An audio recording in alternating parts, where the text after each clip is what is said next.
What if going for a hike this summer meant you could never eat a burger again?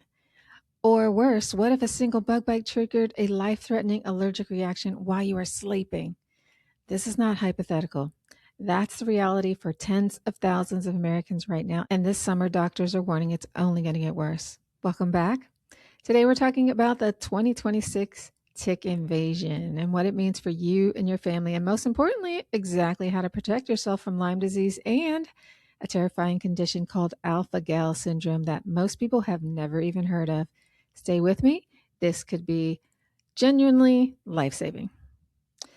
So let's talk about how bad things are right now. The CDC recently reported that emergency department visits for tick bites have tripled since March, jumping from 34 per 100,000 visits all the way up to 96 per 100,000. That's the highest rate for this point of the year since 2017.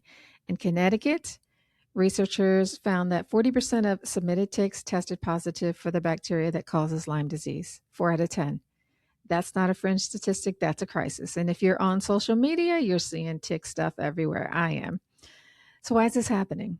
Scientists point to several factors: unusually high rodent populations over the last 2 years, land use changes like the decline in cattle ranching that brought wildlife and the ticks that ride them closer to suburban areas. One disease ecologist put it bluntly: I'll try to avoid doom and gloom, but it's hard to do because it keeps getting worse. There's some other theories about that too. But the tick season is most active from April through September, with the Northeast and Midwest seeing the highest bite rates. But here's the thing: ticks aren't just a rural problem anymore. Forest edges, overgrown fields, neighborhood parks, your lawn, they're all fair game. Let's talk about Lyme first because it's the most well known tick-borne illness and it's still the most common.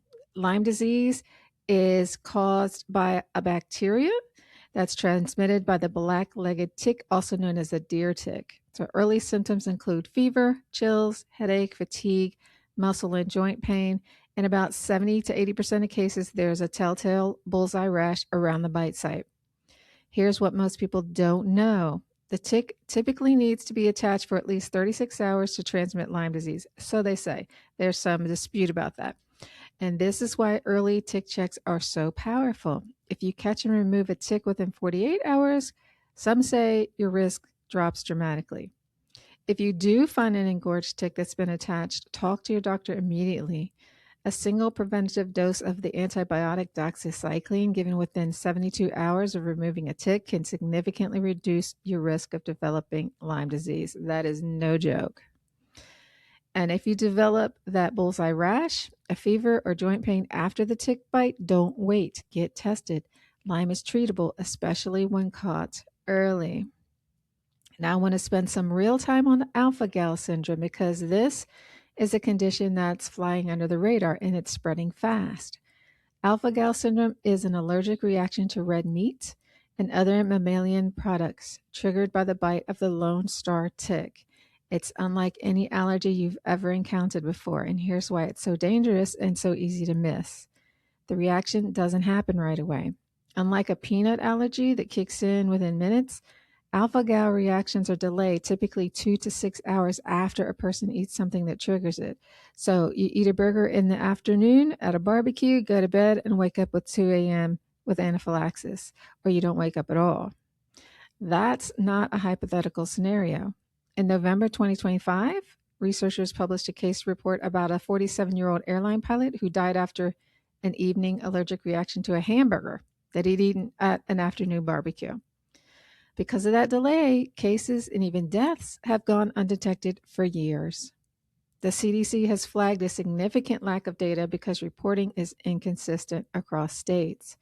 States like Pennsylvania, New Jersey, and New York, which have some of the highest tick exposure rates in the country, are still working to capture the full picture.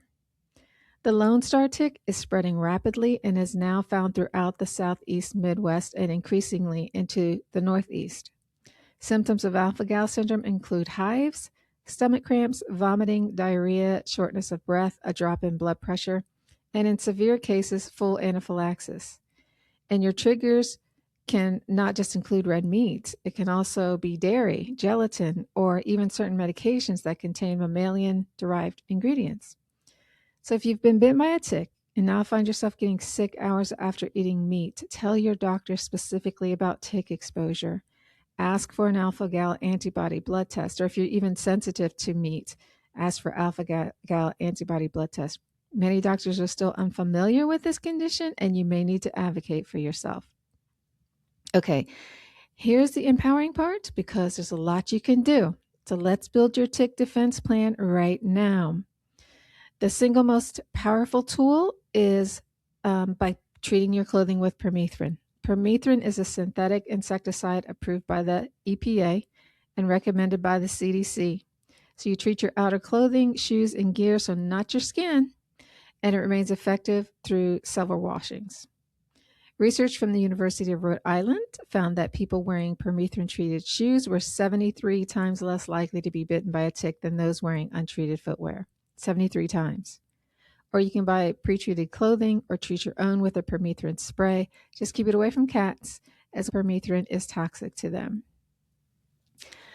Step 2 is to look for products containing DEET, picaridin, or oil of lemon eucalyptus applied to exposed skin, so not under clothing, and reapply as directed. So don't spray your face, and spray it into your hands first. This is going to keep them off your skin. Step 3 is to dress smart outdoors. So wear long sleeves, long pants. I know it's not what you want to be doing in the summertime, but if you're going to be outside anywhere there's ticks, you got to do what you got to do, right? And so tuck your pants into your socks. Light colored clothing make it easier to spot ticks before they find your skin, and stick to the center of trails and avoid tall grass and leaf litter. Step 4 is do a full tick check when you get home. Don't skip this. Ticks are tiny. Nymphs can be the size of a poppy seed, so check the hidden spots behind the knees and the groin and the armpits, behind the ears and the hairline and around the belly button. Check your kids and your pets.